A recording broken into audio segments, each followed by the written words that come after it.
Hi, I'm Lisa And I'm Philippa. and we are alcohol health trainers for Healthy You. We're making this video today to talk about alcohol during the cold weather, risks of drinking too much, some tips on how to cut down, the relationship between alcohol and mental health, and how to refer to our service. I'll pass you over to Philippa, who's going to talk about alcohol and cold weather. Brilliant, thank you, Lisa. So this information was very lovely provided by DrinkAware. So there's a big misconception that alcohol can make you warm. So lots of people might say that they drink to keep warm.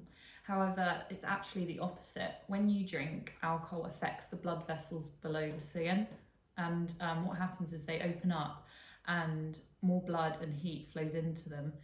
Therefore, that sort of takes the blood and the heat away from the core of your body, which is what you need to be able to keep warm.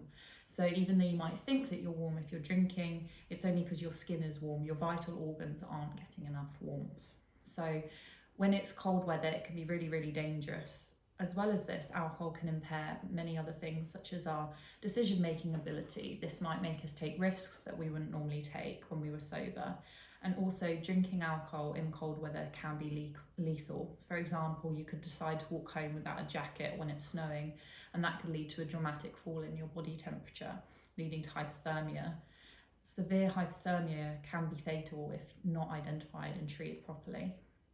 Drinking also affects our balance and our ability to judge our surroundings, so that can make things like tripping and falling and having accidents a lot more common, especially if it's snowing or icy outside, which already would make you much more vulnerable to falling over. So staying safe in the cold and the winter, first of all, plan how you're getting home, stick with your friends and wear warm clothing. Also, a really good point is to have sensible footwear on and make sure you stay well within the UK Chief Medical Officer's low risk drinking guidelines of no more than 14 units per week. If you keep to this, and you'll reduce the dangers and health risks from alcohol to a low level. If you regularly drink as much as this, it's safe to keep your drinking to at least 3 days or spread evenly over 3 or more days. So that's to do with the risks to do with alcohol, the cold weather to do with alcohol, and I'm now going to pass it over to Lisa, who's going to talk about the risks. Thanks, Philippa. So regularly drinking more than the recommended 14 units a week puts you at risk of many different health issues. Some of these include liver damage, inflammation of the pancreas, various cancers including throat and mouth, infertility, memory loss, damage to other major organs such as heart, kidney, lungs and brain, and also the risks, as Philippa touched on, of bad decision making, trips and falls, unsafe sex, violence if you're out late at night. So it's really worth considering planning your night out, planning on how much you're going to drink before you actually go out. And if you're drinking at home alone, again, just knowing that there is the risks attached to that high risk drinking. Philippa's now going to give us some hints, tips and ideas for reducing your drinking or keeping it at a safe level. Thank you, Lisa. So in terms of keeping your drinking at a safer level or reducing the amount of drinking, there are lots of things that you can do to kind of trick your brain into drinking less, or you can sort of consciously plan. So to do with the sort of planning stage, you can decide to start drinking later in the day. So maybe if you drink at 7 p.m, try drinking at 8 p.m, something like that. During the cold and wet period, something like that over Christmas, try having designated alcohol-free days during the week. I mentioned 3, spreading your drinking over 3 or more days. So maybe if you chuck in a couple of drink-free days as well and plan those in advance. If you have set yourself a drink-free day, but you feel like you want to drink, it's good in advance to create a distraction list that you can use when you feel like that. So it can be things from having a lovely warm bath, putting your favourite candle on, wrapping Christmas presents. You can still have a lovely, enjoyable time, but without alcohol.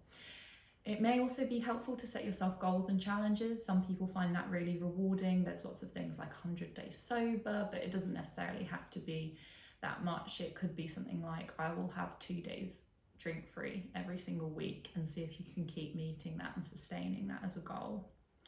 Another really good idea is to identify what can potentially trigger you. So if for instance, during the winter, during Christmas period, you might spend more time with a particular friend that afterwards there can be a lot of tension involved and stuff like that, and that might lead you to drinking. Or there's certain groups of people that you might hang out with more at Christmas who drink a lot. If you can identify what might make you drink more, then you can plan how to avoid that, and that can help you drink at a lower level. It's also really important to be proud of the fact if you decide that you aren't drinking. It's a really good thing. You're going to have really good effects on your mental health and physical health, as Lisa will touch on later. So also, if you decide to not drink, be proud of it. So in terms of practical things you can do to try and reduce the amount you're drinking, there's lots of different options. So there's low and no alcohol alternatives. There's lower volume alcoholic drinks. You could mix in water or a soft drink every time you drink alcohol. Maybe have water or soft drink after. You could use a smaller glass. You could add more mixer than spirits.